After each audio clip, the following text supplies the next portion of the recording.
Welcome to the Terrible Take, a daily segment telling Steelers Nation what's on our mind. I'm Ross McCorkle. The Pittsburgh Steelers made a couple waves on the first day of the legal tampering period in free agency, and there's still plenty of daylight left.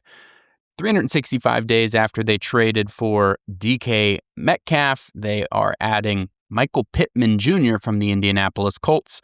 The trade terms are not yet announced, but it is reported to be a late-round pick swap. He is also getting an extension along with that to pay him just under $20 million per year over the next 3 years.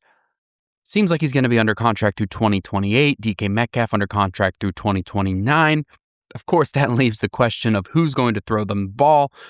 This seems like Aaron Rodgers is going to come back. This would lure him back if he was on the fence, I would think.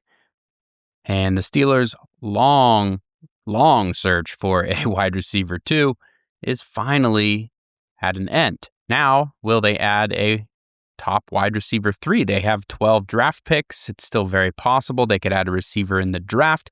Somebody like a KC Concepcion or a Mekhi Lemon, one of these guys who can play in the slot would really round out that room. Pittman and DK Metcalf, both big bodies. If they could get a shifty guy underneath, man, that would be a dangerous room. On the other side of the ball, they added cornerback Jamel Dean, this as a free agent.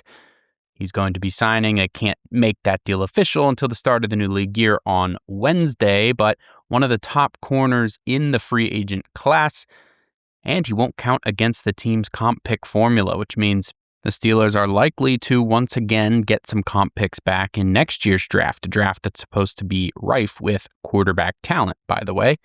Right now, James Pierre and Kenneth Gainwell are expected to fetch some late-round picks, and Jamel Dean doesn't count against the formula. We'll see if they cancel those two out with subsequent signings, but there are still some internal free agents that could depart to push that up. What does this all mean for the Steelers? Well, when the draft comes, they don't have to reach for a need like receiver or corner. They have their starters technically in a better spot than they were a year ago. They can use those picks to take the best player available and have a much higher chance at a hit. It's hard not to like what Omar Khan and the Steelers have done so far on the first day of legal tampering. Be sure to follow us at SteelersDepot.com and check out episodes of The Terrible Take every day at 5 p.m. Eastern Time, and check out The Terrible Podcast with Dave Bryan and Alex Kozora every Monday, Wednesday, and Friday.